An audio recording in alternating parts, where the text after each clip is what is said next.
Kalau orang mendengar sesuatu dari telinga dan dari mata, kalau yang didengarnya itu jahat, orang itu menjadi jahat.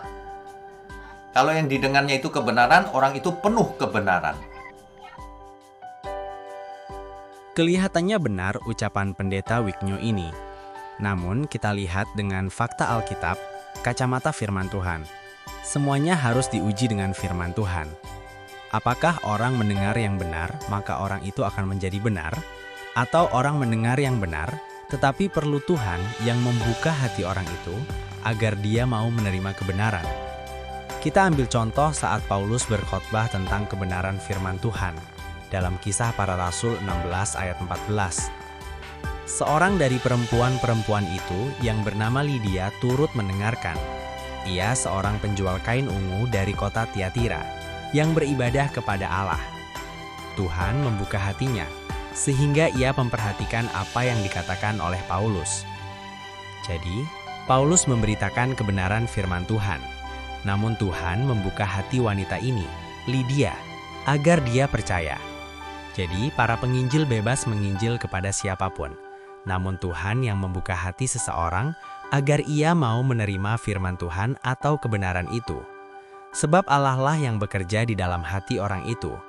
Filipi 2 ayat 13. Karena Allah lah yang mengerjakan di dalam kamu, baik kemauan maupun pekerjaan menurut kerelaannya. Jadi tidak benar bahwa orang mendengar yang benar terus akan menjadi orang benar, atau mendengar yang jahat akan menjadi orang jahat.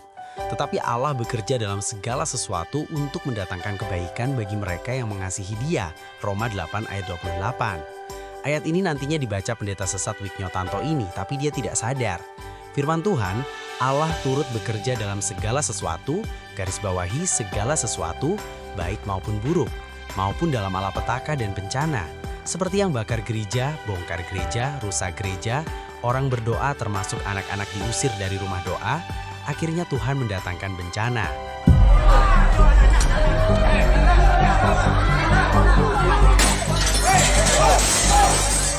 Sebuah rumah doa yang dijadikan tempat pendidikan agama bagi siswa Kristen di Padang, Sumatera Barat dirusak oleh warga pada Minggu, 27 Juli 2025.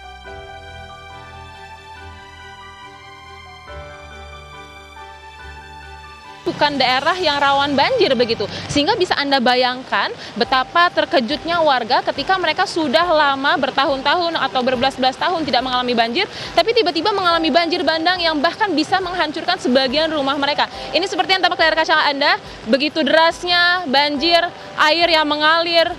Amos 3 ayat 6. Adakah sangkakala ditiup di suatu kota dan orang-orang tidak gemetar? Adakah terjadi malapetaka di suatu kota dan Tuhan tidak melakukannya? Bahkan kita bisa percaya kepada Yesus saja itu karena ditarik oleh Bapa dan bukan karena usaha kita, atau karena kita mendengar tentang kebenaran saja, terus kita menjadi orang benar, seperti kata pendeta sesat Wignio Tanto ini. Dalam Yohanes 6 ayat 44, tidak ada seorang pun yang dapat datang kepadaku jikalau ia tidak ditarik oleh Bapa yang mengutus aku, dan ia akan kubangkitkan pada akhir zaman. Bahkan manusia bisa bertobat itu karena kemurahan Tuhan, bukan karena usaha manusia itu sendiri. Tidakkah engkau tahu bahwa maksud kemurahan Allah ialah menuntun engkau kepada pertobatan? Roma 2 ayat 4. Jadi tidak benar orang mendengar yang benar terus jadi benar, dan orang mendengar yang jahat terus jadi jahat. Seolah-olah tidak ada Tuhan yang bekerja. Padahal Yesus berkata kepada murid-muridnya sebelum ia naik ke sorga, Aku akan menyertai kamu senantiasa sampai kepada akhir zaman. Matius 28 ayat 20. Nah, ini ya. Jadi nasib itu tidak 100% benar, tidak 100% salah juga. Ada orang yang anaknya kecelakaan. Kecelakaan lalu lintas. Lalu dia bilang ya memang sudah takdir gitu. Nah, ini jelas salah kalau menurut Alkitab. Apakah Tuhan merancang kecelakaan? Kan tidak kan? Nah, itu bukti bahwa konsep predestinasi itu salah. Secara sederhana saja sudah salah. Apakah Tuhan merancangkan kecelakaan? Kita ambil contoh dari dalam Alkitab. 1. Siapa yang merancangkan kecelakaan atau malapetaka kepada Ayub? Pilihannya A. Iblis, B. Tuhan, C. Tuhan dan iblis. Menurut Anda, yang mana yang benar? A. B. atau C? Lalu pertanyaan selanjutnya. 2. Dari jawaban nomor 1, apa motif dan tujuan malapetaka kepada Ayub itu? Jika Anda memilih A atau B, maka Anda salah besar. Percaya atau tidak, jawabannya adalah C. Mungkin ada yang akan berkata, berarti Tuhan dan iblis kerjasama dong. Maka itulah yang dimaksud dengan pertanyaan kedua. Motifnya Tuhan dan iblis sama, mendatangkan malapetaka kepada Ayub. Tetapi tujuannya berbeda. Memang, Tuhan mengizinkan iblis mencobai Ayub dapat kita baca dari Ayub pasal 1 ayat 6-12. Pada suatu hari, datanglah anak-anak Allah menghadap Tuhan, dan di antara mereka datanglah juga iblis. Maka bertanyalah Tuhan kepada iblis, "Dari mana engkau?" Lalu jawab iblis kepada Tuhan, "Dari perjalanan mengelilingi dan menjelajah bumi." Lalu bertanyalah Tuhan kepada iblis, "Apakah engkau memperhatikan hambaku Ayub? Sebab tiada seorang pun di bumi seperti dia, yang demikian salih dan jujur, yang takut akan Allah dan menjauhi kejahatan."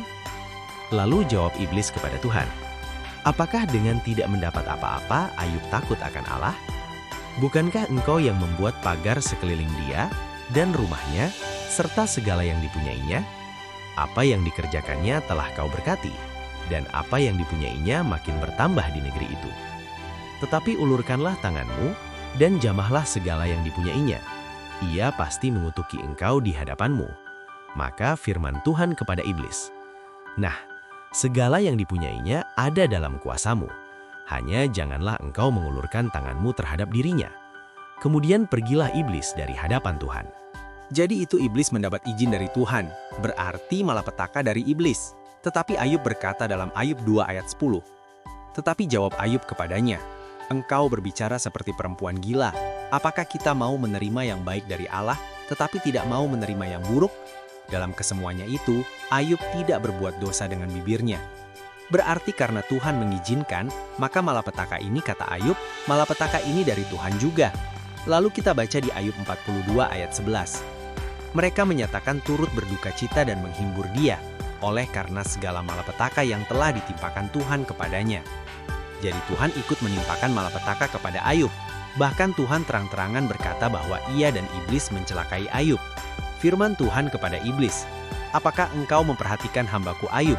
Sebab tiada seorang pun di bumi seperti dia, yang demikian salih dan jujur, yang takut akan Allah dan menjauhi kejahatan. Ia tetap tekun dalam kesalehannya, meskipun engkau telah membujuk aku melawan dia, untuk mencelakakannya tanpa alasan." Ayub 2 ayat 3. Kalau Tuhan sendiri sudah berkata bahwa iblis membujuknya agar mencelakai Ayub, kenapa kita harus membantahnya? Siapa yang mau membantah Tuhan? "Pangkatmu iku opo," kate bantah Gusti Allah. "Siapakah kamu, hai manusia? Maka kamu membantah Allah. Dapatkah yang dibentuk berkata kepada yang membentuknya, mengapakah engkau membentuk aku demikian?" Roma 9 ayat 20. Jadi malapetaka yang menimpa Ayub juga dari Tuhan. Artinya iblis dan Allah motifnya sama, sama-sama mencelakai Ayub, namun dengan tujuan yang berbeda. Iblis ingin meruntuhkan kesalehan, ketaatan, dan iman Ayub melalui malapetaka yang ditimpakan kepada Ayub. Itu sebabnya iblis berkata, "Tetapi ulurkanlah tanganmu dan jamahlah segala yang dipunyainya.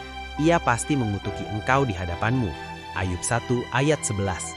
Iblis mau supaya melalui malapetaka itu, Ayub mengutuki Allah, iman Ayub runtuh. Juga dalam Ayub 2 ayat 5. "Tetapi ulurkanlah tanganmu dan jamahlah tulang dan dagingnya. Ia pasti mengutuki engkau di hadapanmu." Jadi, iblis ingin Ayub mengutuki Tuhan, sehingga imannya runtuh. Namun bagi Tuhan, tujuannya adalah melalui malapetaka dan bencana yang menimpa Ayub, maka iman Ayub akan timbul seperti emas. Melalui malapetaka, iman Ayub akan semakin kokoh dan kuat. Dan terbukti, rencana iblis gagal, agar Ayub mengutuki Tuhan, sehingga kesalehan dan imannya runtuh, iblis gagal. Sehingga rencana Tuhan agar iman Ayub kokoh dan tidak tergoyahkan seperti batu karang terlaksana. Saudara yang dikasihi dalam nama Tuhan Yesus Kristus, apa yang terjadi pada Ayub juga bisa terjadi pada saudara dan saya, untuk membuat iman kita muncul atau timbul seperti emas. Namun, jangan khawatir, jangan gelisah hatimu, percaya kepada Yesus, sebab Tuhan berjanji akan menyertai kita senantiasa sampai kepada akhir zaman. Segala panah dari iblis telah Yesus patahkan, lucuti dan pakukan di kayu salib.